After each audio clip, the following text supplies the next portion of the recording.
Drum roll, please. Q, where's the drum roll, man? There goes Leo. You started World War II. Can you love a rap villain? Is it possible to love a rap villain? Q, I'm gonna let you break down exactly what that actually means.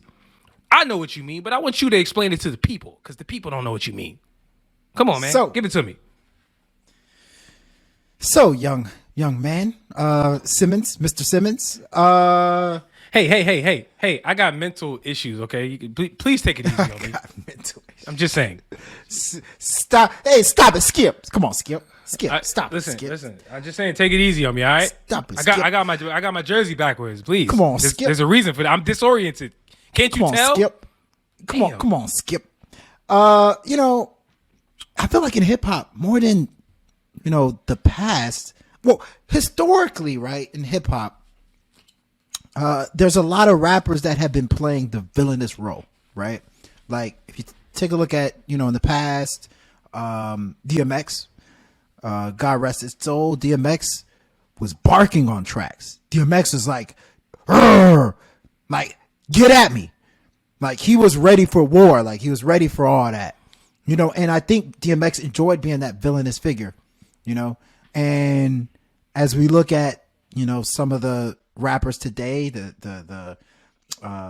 you look at the Soulja Boys of the world, you look at the Kanye's of the world. That's one of the things that spurred this conversation.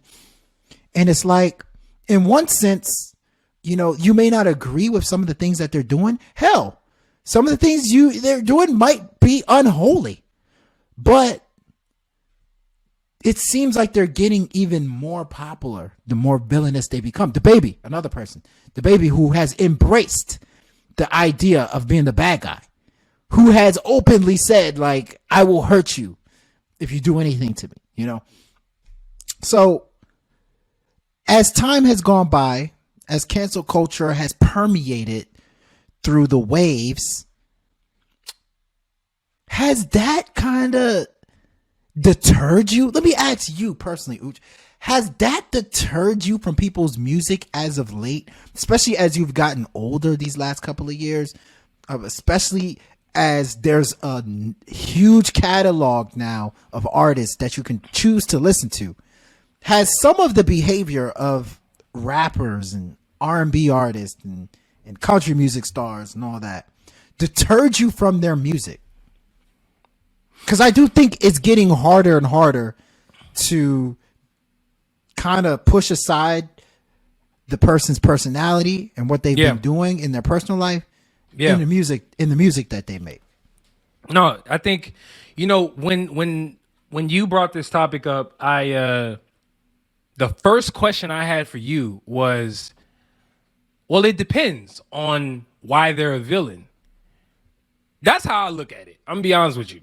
Mm-hmm. I don't judge all people who are quote unquote villains the same, right? I know this name has become damn near taboo to say, but I don't judge R. Kelly, right, on the same scale as I do let's say Tory Lanez, right? We know that one has been literally at this point convicted of like child abuse, child misconduct, every type of crime you could possibly think of. Whereas nowadays in the media or just in general, you try saying the word R. Kelly to your average person, they're gonna be like, "Yo, don't you still listen to him? Like, you still listen to R. Kelly? What about all the things that he's done, right?" Whereas some people might be like, yo, I'm able to separate the music from the person, and like those songs are just so special. I listened to it when I was getting married. When I was giving birth to my firstborn, I heard the song. That song brought my family together at family reunion. Like the memories of the music, right, makes it so hard for people to really, create that separation between the actual person and the music. So with that being said, let's put aside R. Kelly for now, and actually probably forever. If you, I'm simply bringing that up just to simply say, yo, it's about what did the person do, and in my opinion, there's a bunch of names that come up on my list, right? We think of Kanye West and how problematic he's been over the years. People have been high on Kanye. People have been low on Kanye. He's like the damn stock market damn near. Bro, Kanye West is like Bitcoin in 2021 and 2022. I mean, like, think about it. One day, people are like, yo, this guy is amazing. He can do no wrong. The next minute, he says something about Kim Kardashian. He goes too far. And people are like, yo, man, listen, we're canceling him. The baby, you mentioned him. That was a great point that you brought up, the baby. I thought it was a powerful point. He's doing a lot of stuff. He's creating a lot of enemies. He's creating this aura about himself that is really making it harder for people, your casual person, I should say, to really like the baby and the moves that he's been making. Tory Lanez, I brought him up. I can name Eminem. I can name Lil Durk. I can name Kodak Black. I can name literally Troy Ave. I mean, these are people who are probably not as big, right? Troy Ave is virtually, I respectfully, a nobody compared to Eminem, right? In terms of what he's been able to do throughout the course of his career. But what I'm saying is, me personally, I try to separate the two. I'm gonna be honest with you. I try to separate what the person does in their personal life to what they do musically, because that's just how I'm wired. Now, when you step over the boundaries and you start getting into maybe you start doing things that are a little bit like against my moral compass, where the things that I don't agree with start being represented in the music per se, right? In terms of the content, that's kind of where I draw the line. I can't really rock with it at that point. But historically, I don't really care. Like, I'm one of those people who try to separate the two. And I know that's not like very popular to do at this point, because you know how it is, man. When something happens, somebody wants to be canceled, they try to tell you, they try to shame you for liking what you like. Yo, like, if I want to listen to Kanye West Donda 2 when it drops, if it drops on February 22nd, allegedly, should I be shamed for it? Like, that's the question that I be asking people. Like, is it okay to shame someone else for their musical taste? Right? Just because you have a problem with that artist. Q, what do you say to that? Well, I mean, I think you brought up great points. I mean, I think at the end of the day, let me rewind. I'm not listening to R. Kelly. Like, at this point, unfortunately, R. Kelly's done. Like, I have a bunch of R. Kelly songs that I used to love, man. I used to love I Wish, I Wish, I Wish, I Wish. I Believe I Can Fly. Like, dude, these are like legendary classic songs. Man, people can't even Step in the Name of Love anymore. Step in the Name of Love is a classic song. This is songs that you said brought people together, right? But yeah. I think what R. Kelly disturbs me about R. Kelly is that it just seems what he's accused of is sick. That just seems sick, right? Like, aside from you committing crimes, like, of course, you gotta be a sick individual to do certain things that you've done. But, there was a name that you mentioned, Eminem. You said Eminem in his prime was talking about killing his wife. Eminem in his prime was talking about, school shootings, dead people. He talked about Versace. Gay people. I'll never forget. Gay people. Like, just embracing this villainous, character. And he was never as popular as he was back then. And so it's one of those things where I'm like, man, what made them look past that? To me, I can look past it because we always talk about this. We've probably talked about it several episodes. Music is art. At the end of the day, if he's not doing what he's saying on the songs, I think I'm more okay with that. But, yeah.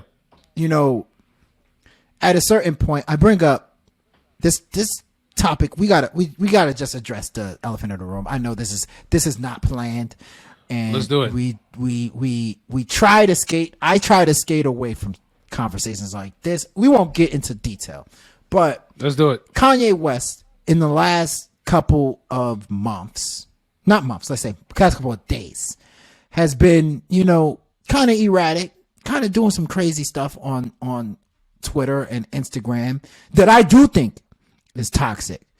And, Kanye West has a history of doing certain things. I mean, Trump support, for a lot of, I'm sure 90% of hip hop fans are not Trump supporters. He supported Trump and wore the MAGA hat. He's doing what he's doing online. You guys can have your opinion on that. Kanye had a song which I thought crossed the line at the time. He had an album called Yeezus, which I thought was super blasphemous. He fooled all y'all, in my opinion.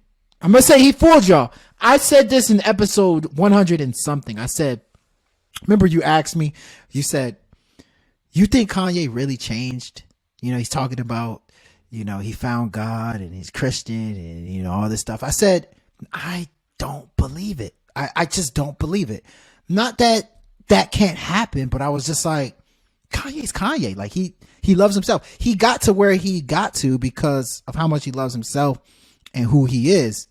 And so at a certain point, I'm like, dude, like how many strikes do you give a person before you're like, yo, I can't rock with this person. I can't support. Because think about it. I'm not telling you what to do, by the way, because I'll just be straight. All the stuff that Kanye's doing, I don't agree with a lot of the stuff he's doing. Majority of the stuff he's doing, right? But I'm going to be the first person to listen to Donda 2 when it comes out. I still will sit here and tell you that I think Kanye West has one of the best hip hop catalogs. I love majority of his albums, but I don't necessarily support. So I can't do it. But for these people like that may not be as big music fans or as big Kanye fans, how many strikes before you say, yo, this person has crossed the line, or does it even matter? Does it even matter in hip hop?